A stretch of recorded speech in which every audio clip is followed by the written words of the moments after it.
टेबला घालून देणारा, टेबलावर नाचणाऱ्या लहान आहेत का या? जे तोंडात येईल ते बघता का? उचलली जीभ लावली टाळूला, एवढे धंदे आहेत का? कराराला जवाब मिळेगा, कसला करारा जवाब? आणि महिलांच्या खांद्यावर बंदूक ठेवण्यापेक्षा स्वतः आता बंदूक चालवा ना, महिलांना का पुढे करता? आणि त्यांनी जी घडवली होती ती क्रांती होती।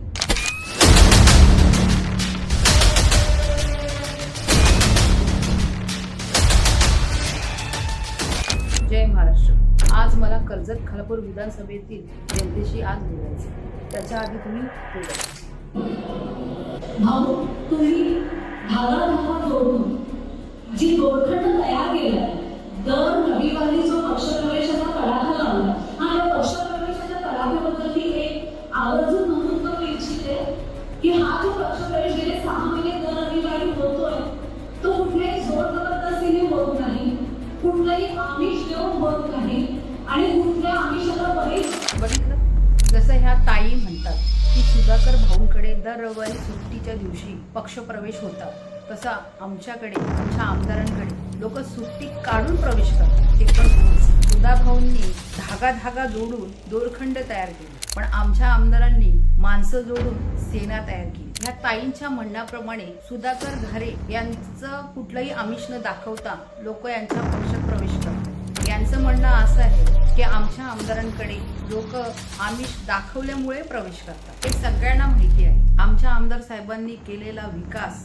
त्यांनी घडवून आणलेली प्रगती, जे कोणाला जमलं नाही ते त्यांनी करून दाखवलं। त्यांचं कर्तृत्व, जनतेसाठी असलेली दया माया हे पाहून लोक त्यांना स्वतःहून पाठिंबा देतात, कुठला आमिष दाखवून नाही।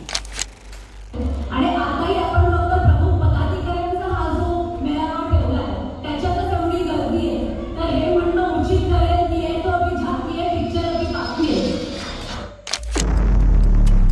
ही अशी गर्दी आमच्या आमदार साहेबांच्या रोजच्या जनता दरबारामध्ये रोजची असते। यांची आठवड्यात एकदाच असते पक्षप्रवेशासाठी, आमच्याकडे रोजची आहे। आणि आम्ही जनतेने ठरवलेलं आहे की आम्हाला टेबल काढून घेणार नकोच आहे, टेबल पण नाचणार आता अजिबात नाही। आम्हाला टेबल काय म्हणतायत या? टेबला घालून देणारा, टेबलावर नाचणाऱ्या लहान आहेत का या? काय बोलतात त्यांना कळतंय का? टेबला खालून घेणारा म्हणजे ह्या घेऊन गेल्या होत्या का टेबला खालून द्यायला? का सुधा भाऊंच्या चेल्याचा पट्ट्या का चेल्यात गेले होते कोण टेबला खालून द्यायला आमच्या आमदारांना? टेबलावर नाचणारा, अहो सर्वसामान्य माणूस आज मुख्यमंत्री बनला, सर्वसामान्य शेतकऱ्यांचा मुलगा आज मुख्यमंत्री बनला। स्वतः आमदार साहेब एक शेतकऱ्याचा सर्व गरीब कुटुंबातला मुलगा आहे आणि त्यांनी जी घडवली होती ती क्रांती होती, त्याचा जल्लोष साजरी केला होता। ते विजयी झाले होते एका क्रांतीत, त्याच्यामुळे आमदार साहेबांनी तो जल्लोष साजरी केला। त्याचा एवढा मोठा इश्यू कशाला करायला पाहिजे? सुधा भाऊ लहान आहेत का? सुधा भाऊंच्या चेल्याच्या पट्ट्या लहान आहेत? काय बोलतात ते तर कळतं का? टेबलावर नाचणारा किंवा टेबलावरच्या खालून जे तोंडात येईल ते बघता का? उचलली जीभ लावली टाळूला, एवढे धंदे आहेत का? आमच्या आमदार साहेबांना तुमच्यावर टीका टिप्पणी करायला वेळ नाही, पण सुधा भाऊंकडे बराच वेळ आहे। त्यांच्या चेल्या चपाट्यांनाही आणि सुधा भाऊंनाही एवढाच रिकामा उद्योग आहे का? विकास तुम्हाला दिसत नाही। मला असं वाटतं की नेत्र शिबिर जे आहे ते भरवलं पाहिजे आणि त्याच्यात सुधा भाऊंचे आणि सुधा भाऊंच्या चेल्या चपाटे आहेत ना, त्यांचे नेत्र चेक केले पाहिजे, त्यांना दाखवलं पाहिजे जनतेचा विकास, कर्जत खालापूरचा विकास किती झालाय तो दाखवला पाहिजे। मला असं वाटतंय प्रत्येकाला डोळे तपासणी करून सुधा भाऊंच्या सहित त्यांचे डोळे चेक करून आमदारांनी जो विकास घडवला आहे तो दिसत नाही तो दाखवला पाहिजे। काय चाललेलं असतं हे 17 वेळा? कराराला जवाब मिळेगा, कसला करारा जवाब? काय काय जवाब कसला? हा, तुमचेच जवाब आणि तुमचेच उत्तर का?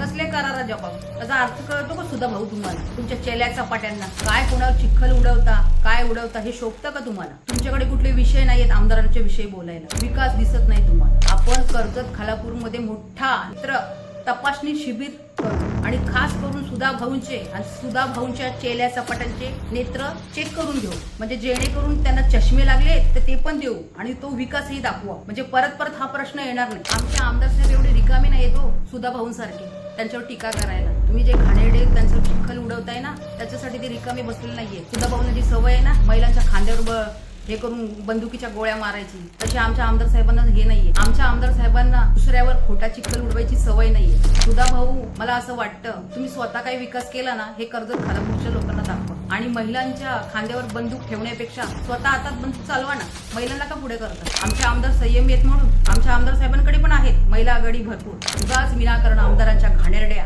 आणि त्यांच्यावर चिखल किंवा त्यांच्या बदनामी करण्यात जे सुधाभाऊ लागलेत ना, तो रिकाम पण तुमच्याकडे आहे ना आमदारांना, तेवढे आमचे आमदार रिकामी नाहीत. कारण आमचे आमदार कर्जत खालापूरचा विकास कसा होईल याच्या मागे धावत आहे. हे लोकांनाही कळतं, कर्जत खालापूरच्या लोकांना महाराष्ट्राच्या जनतेलाही माहित आहे की महेंद्र थोरवे आज कोण आहेत. आज जी कर्जत खालापूरमध्ये जी शिवसेना टिकून आहे ती फक्त आमदार महेंद्र थोरवेंमुळे आहे. आम्हाला माहिती आहे आमचे आमदार साहेब कसे आहेत आणि काय, आणि हे कर्जत खालापूरच्या लोकांनाही माहिती. सुधाभाऊ तुमच्या चेल्यात चपाट्यांना ही वॉर्निंग आहे. आम्ही जर गप बसलो आहे हे आमच्या आमदार साहेबांची शिकवण आहे म्हणून आम्ही गप बसलो. आम्ही जर कधी मधमाशाच्या पोळ्यासारख्या, हा मधमाशाच्या पोळ्यावर जर एकदा दगड बसला ना आणि एकदा जर मधमाशाचा पोळा जर माशा जर फुटल्या ना तर तुम्हाला काय करू त्याचा विचार करा. आज आम्ही संयम बाळगून, कारण आम्हाला आमच्या मुख्यमंत्री एकनाथजी शिंदे साहेब यांची शिकवण आहे, बोला कमी आणि काम करा जास्त.